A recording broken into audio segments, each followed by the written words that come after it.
ma jeceshahay ilaahay jeclaado ma jeceshahay ilaahay inuu raali uu kaa noqdo ma jeceshahay ilaahay inuu macaaga uu noqdo mar walba kuu kaalmeeyo kuu nusreeyo wax walba ood u baahan tahay uu ku siiyo ku hanuuniyo ku jeclaado ku soo dhoweeyo ku toosiyo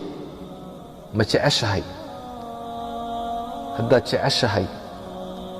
7 astaamaan kuu sheegi uu ilaahay kugu jeclaanayo raalli kaaga noqonayo aad ugu dhowaanaysid waa 7 sifo inaad ku sugnaatid sifada koobaad waa alixsaan waa inaad fiicnaatid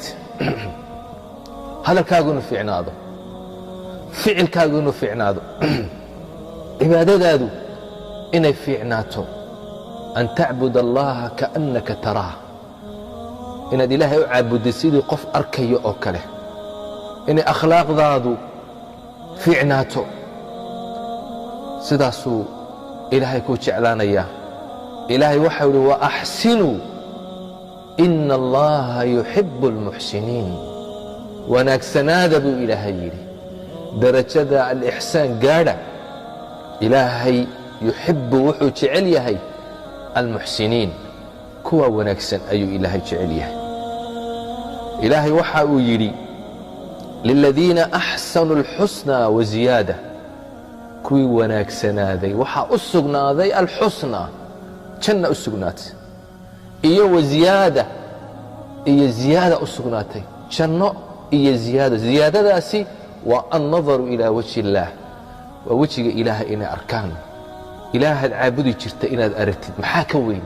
maxaa ka fiican allahu akbar sayidkeennii nebi ciise calayhi الsalaam waxa uu yidhi laysa alixsaanu an tuxsina ilaa man axsana ilayk ixsaanku ma aha wanaaggu inaad wanaajisid qofkii ku wanaajiyey tilka mukaafa'a taa waxaa la yidhaahdaa wanaag oo qofkii u abaalgudday ayaa la yidhaahdaa ixsaanku muxuu yahay waxa uu yidhi an tuxsina ilaa man asaa'a ilayk qofkii ku xumeeyey ood wanaajisid weeyaan waa darajo sare maxay ku gaadheen inuu ilaahay raali uu ka noqdo inuu ilaahay jeclaado inay jannada galaan inay ilaahay arkaan maxay ku jeclaadeen kuwaas ilaahay waxau idhi innahum kaanuu qabla dalika muxsiniin waxay ahaayeen adduunka markay joogeen qaar wanaagsan bay ahaayeen akhlaaqdooda iyo qowlkoogu uu wanaagsan yahay idan sifada ugu horeeya astaanta ugu horaysa waa inaad noqotid qof fiican calaamadda labaad astaanta labaad uu ilaahay kugu jeclaanayo raalli kaaga noqonayo waxa weeye attawba inaad ilaahay u toobad keentid mar walba ilaahay aad u noqotid ilaahay waxa uu yidhi ina allaha yuxibu الtawaabiin ilaahay wuxuu jecel yahay kuwa mar walba toobad keena ee ilaahay u noqda ilaahay wuxuu doonayaa inuu toobada kaa aqbalo dembiga inuu kaa maydho ilaahay kugu farxayaa toobadaada markaad ilaahay u soo noqotid ilaahay kugu farxayaa maxaa ka fiican marka inaad ilaahay u noqotid ilaahay u toobad keentid ilaahay ku jeclaanayaa toobaduna waa astaanta labaad oo ilaahay kugu jeclaanayo ta saddexaad ilaahay waxa uu jecel yahay uu kugu jeclaanayaa uu raalli kaaga noqonayaa waa atatahur inaad isdaahir yeeshid qalbigaaga inaad nadiif ka dhigtid jidhkaaga inaad nadiif ka dhigtid dunuubta inaad iska maydhid iyo tahaaradii xisiga ahayd jasadiga ahayd wahiyaabaka fatahhir ilaahay waxa uu leeyahay wahiyaabaka fatahhir ilaahay waxa uu jecel yahay kuwaasi isdaahir yeela ayuu ilaahay jecel yahay ina allaha yuxibu الtawaabiin wayuxibu اlmutatahhiriin kuwa isnadiifta ku dadaala iimaankooga iyo qalbigooga iyo caqligooga iyo jidhkooga intaba nadiifiya nadaafadda ku dadaala taana ilaahay uu jecel yahay ilaahay baad ugu dhowaan raalli buu kaaga noqonayaa sifada afaraad oo alla kugu jeclaanayo kugu soo dhowaynayo darajo sare uu kugu siinayo ta afaraad oo alla ka cabsi ilaahay ood ka cabsatid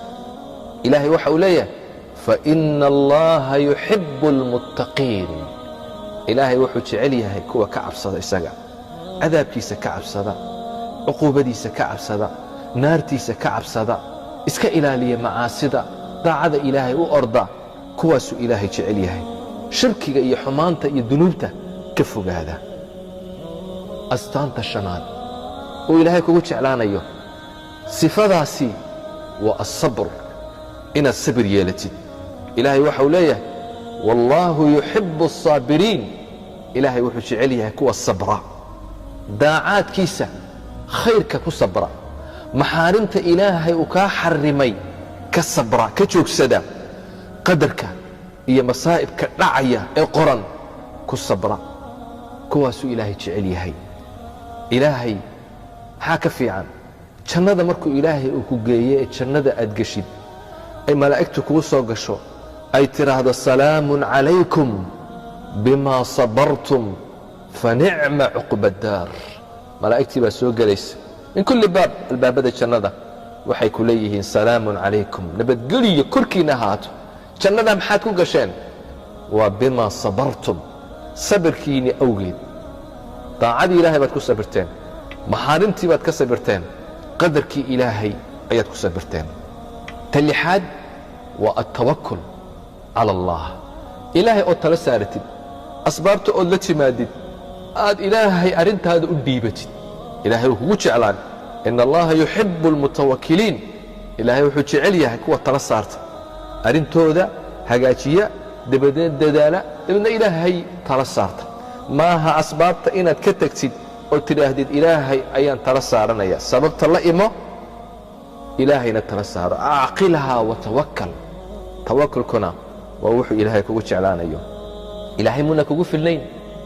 ilaahay waxau alaysa allaahu bikaafin cabda ilaahay addoonkiisa muna ku filnayn qofka ilaahay tala saarta ilaahay kugu filan yahay ta toddobaad waa cadaalad waa inaad la timaadid cadaaladda ilaahay uu jecel yahay awlaaddaada dhexdooda dadka dhexdooda naftaada xataa qof kale iyo adiga haddii aad isqabataan cadaalad yeela mar walba inaad cadaaladda aad ku dadaashid ilaahay waxau le ina allaha yuxibu almuqsitiin ilaahay wuxuu jecel yahay kuwa cadaaladda la yimaada cadaaladdan ku dadaalno toddobadaa sifo ilahay kugu jeclaanayaa raalli buu kaaga noqonayaa waa u dhowaanaysaa jannooyinka ilaahay ayaad ku gaadhaysaa ilaahay haynagu arsaaqo sifaadkaa wanaagsan wasalaamu calaykum waraxmat ullaahi wabarakaatu